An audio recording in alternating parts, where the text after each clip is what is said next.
In every generation, someone is pointed to as the Antichrist.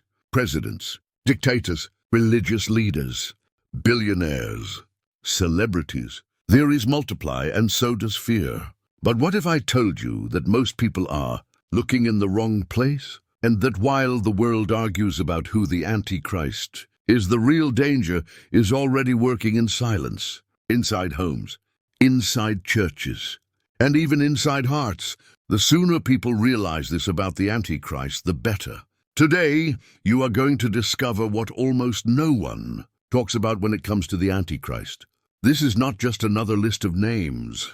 It is not another bizarre internet theory. It is something that, if you do not understand, could leave you completely vulnerable when he finally appears.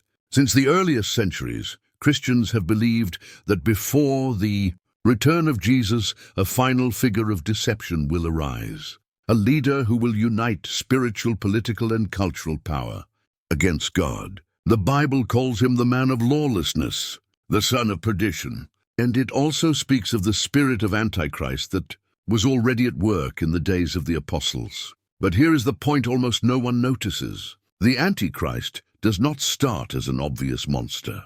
He starts as a very convincing imitation. It is not about horns, a black cloak, and red eyes. It is about something that looks like truth, but distorts the truth. Let us sum up in a simple way what the Bible shows about the Antichrist and his system. First, a spirit already at work. The letters of the Apostle John talk about many antichrists, and about a spirit of Antichrist. Everything that denies who Christ is and draws people away from Jesus. Second, a specific man in a specific time. In another letter, Paul describes a final leader, someone who will exalt himself above everything that is called God. He will sit as if he were God. He will deceive with lying signs and wonders. Third, a beast that rules systems. In the book of Revelation, John sees a beast that receives power, a throne, and great authority. It controls the economy, culture, and worship. There is a famous symbol, a number associated with its mark, something connected to control and loyalty. Do you see the pattern?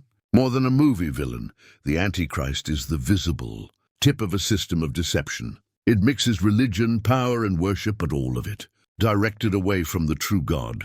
And this is where the problem comes in. Many people spend their whole lives trying to guess who the Antichrist is. Is it that politician? Is it that religious leader? Is it the United Nations? Is it some new technology?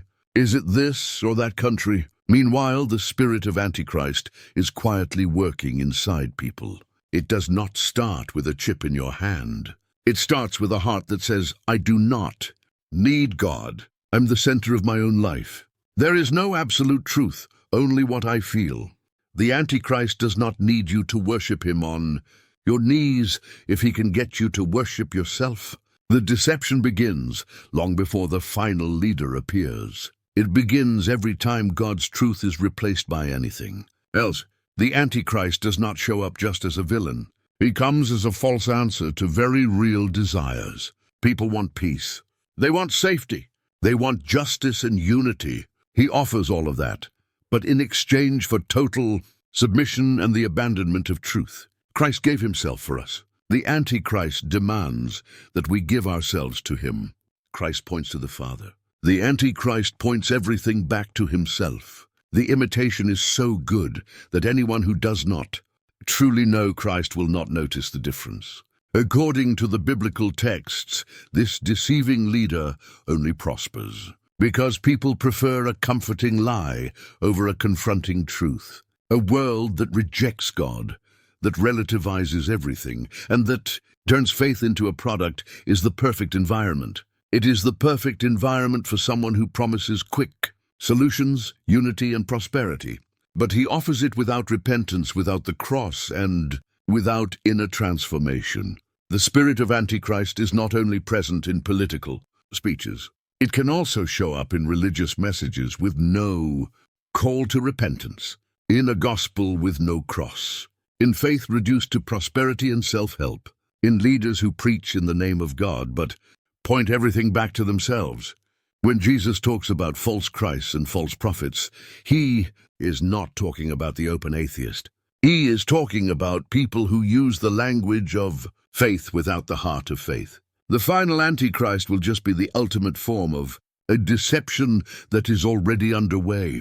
The real danger is that technology the mark? Or is that president the Antichrist? The real danger is this: living so distracted that you do not notice what is happening inside you. Are you more worried about decoding theories than about knowing the God of the Bible? Do you fear conspiracies more than you fear drifting away from Christ little by little every day? The Bible does not reveal the Antichrist to feed morbid curiosity.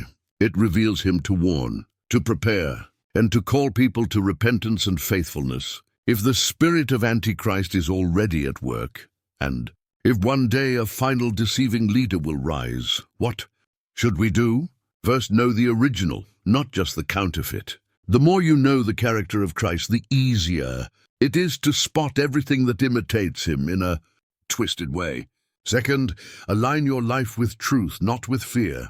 Fear paralyzes. Truth sets you free and prepares you. Third, do not live isolated. Biblical faith is lived in community. Lonely people are easy prey for any deception. Fourth, pray for discernment. Discernment is not paranoia. It is seeing beyond appearances, including in yourself. The question is not just who will the Antichrist be. The question that really matters is, who are you walking with right now? Because when he appears, there will be no time to start from zero. You will only reveal who you always belong to. If this video spoke to you, do not keep it to yourself. Share it with someone you love. Leave your like so this message can reach more people. And subscribe to the channel to keep receiving content about the Bible, the end times, and spiritual preparation. Remember, the great deception of the Antichrist does not begin with a chip. It begins with a heart far from Christ. The choice of whom you follow is made every single day.